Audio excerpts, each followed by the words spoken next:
Hello, this is Pocket Gamer, and we've got an Ouya for some reason. I mean, it's not really a phone or a tablet or a handheld console, but, you know, it runs Android, so we're going to cheat and write things about it. The first thing we want to tell you about is just 10 interesting, slightly amazing games that we found in our first expedition into the wild and stormy waters of the Ouya's discovery panel.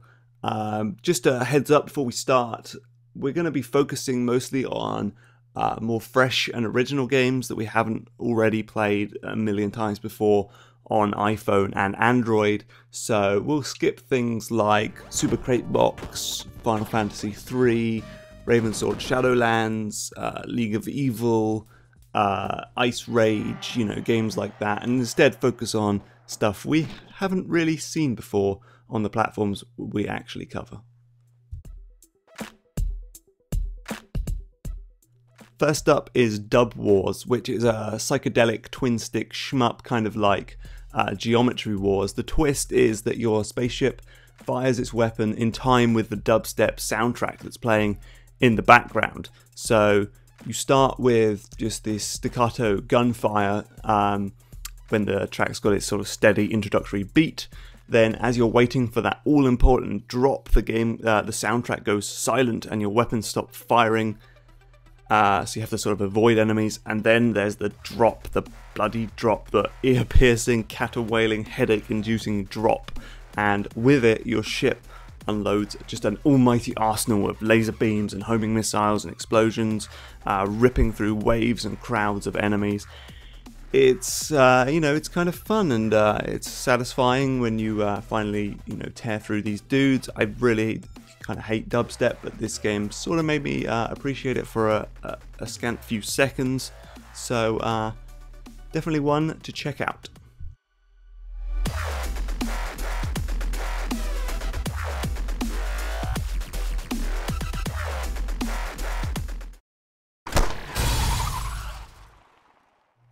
I really like this one. No Brakes Valet has you trying to park a load of vehicles that have just had their brakes cut, I guess. So you've got all these cars and school buses that careen into your parking lot. Then you've got to try and guide them into the different bays before they wind down to a stop. It gets even more fun in multiplayer when you can purposefully crash into your opponent's vehicle and shunt them out of a good spot, or even better, you can shut them into the disabled bay, so he's left with a huge fine at the end of the game. It's silly and it's madcap, and the graphics are super lo-fi, but I really like it.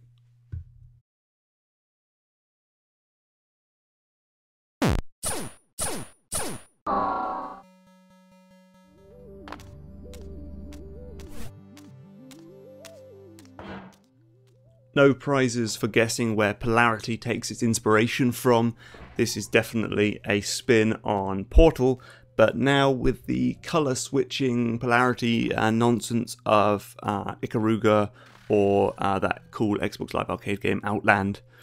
So basically when you are red, you can stand on red platforms and move safely through red gates, and the opposite is true for when you're blue. You just tap a button to switch between the two colours. This sets up some rather ingenious puzzles, often requiring you to switch back and forth between the colours in mid-air. The game's a little bit ugly, the puzzles are never quite as good as Portal, obviously, but it's worth a stab. You get quite a bit of the game for free, and then it's rather cheap to get the rest if you want it.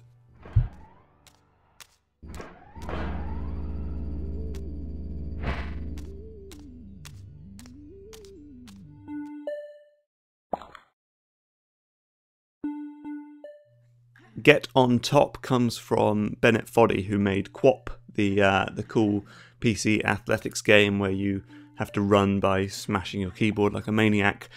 This is now wrestling instead of running, but you still get the silly crumpled bodies, the sort of 5-second sessions, and the very rudimentary graphics. The idea of this game is super simple. You use the analog stick and the button to pull or push your opponent to the ground, but there's quite a lot of depth to the mechanics. It seems pretty simple at the beginning, but you soon realise that there's a lot you can do to turn the tide in your favour. Best of all is that two players can go head to head using just one controller. So if you've only got the Ouya pad, you can still play multiplayer, even though it's a little bit sort of uncomfortable and cozy.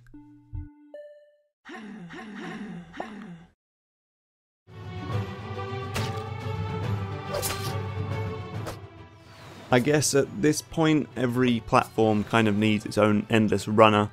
The Ouya will have to make do with Nightmare Tower, and it could do a lot worse. This game's quite fun.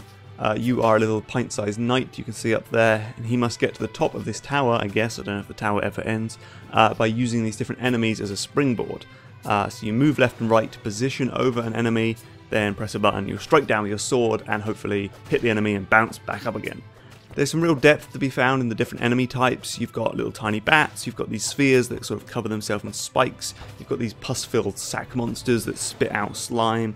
There's also a combo system, a shop filled with power-ups. There's a lot going on in this game. It's, you know, every bit as compulsive as any other endless runner, and it's done up with super gorgeous cartoon graphics. It's definitely something you should get when you're on your first Ouya shopping spree.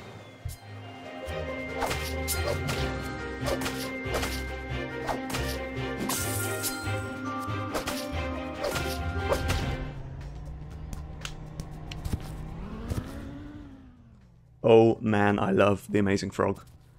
It's super childish and puerile, but it's brilliant. It's a completely brainless sandbox game where your goal, if you even have a goal, I mean, if you can't really call it that, but you know, you've got to make your frog do crazy, ridiculous jumps involving cannons and big fans and bouncy castles and explosives and whatnot. Do the biggest and longest jump you can manage before your frog friend crumbles into a heap and farts. The graphics are crap, the controls are a bit of a mess, but that doesn't matter because it's simple and it's just playful nonsense, and it will have you giggling. You can also play it in split screen multiplayer where it's even more fun, obviously.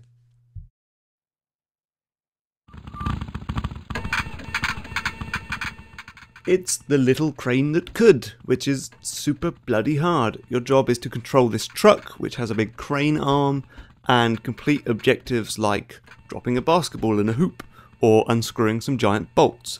But this is not a simulator by any stretch of the imagination. The truck moves kind of erratically, and the physics are just ever so slightly messed up, which leads to a lot of failure and a lot of frustration, but a lot of silliness, and also a massive feeling of reward when you finally pull off that, you know, deceptively simple objective, and, you know, get it right and not make your truck fall over like this.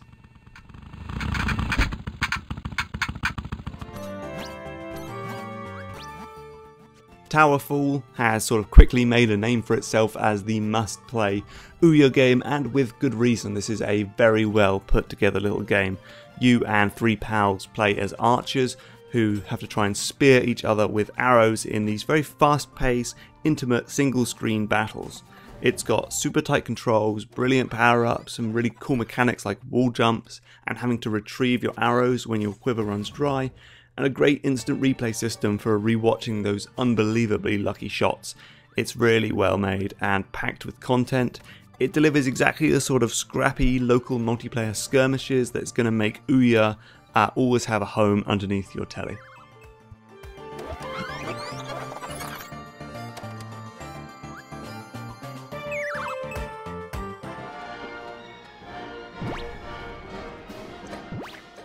So this is Bomb Squad, which is all about bombing people. Probably not going to displace Bomberman as the best game about blowing your friends up with explosives. It's not as smart or strategic as that classic game, but it still can be quite a lot of fun in its own simple way. Opponents stand on this small platform and try to blow each other up or knock each other off with bombs. There are loads of different explosives to try, including trip mines and sticky grenades and freeze bombs and the like. It doesn't quite manage to hold your attention for the whole sort of 2-minute length of a match, but it's something quite brainless to play between the better Ouya games. That wasn't a very good recommendation, was it? It's quite good fun, and you get an hour for free.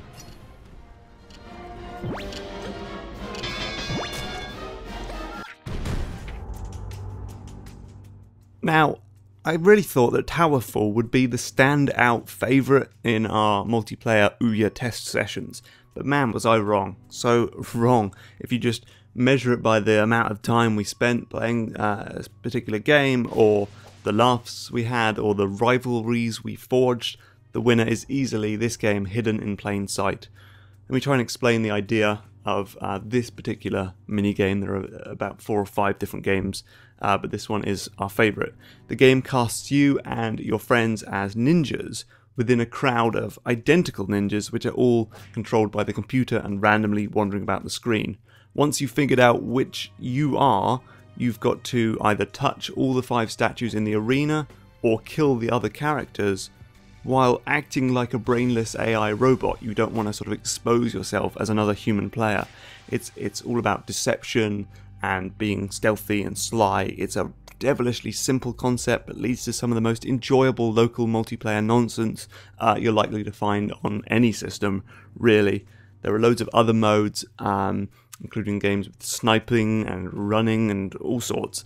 It's quickly becoming the best go-to Ouya game for local multiplayer. I love this game, and you can give the developer as little or as much money as you like for the whole thing.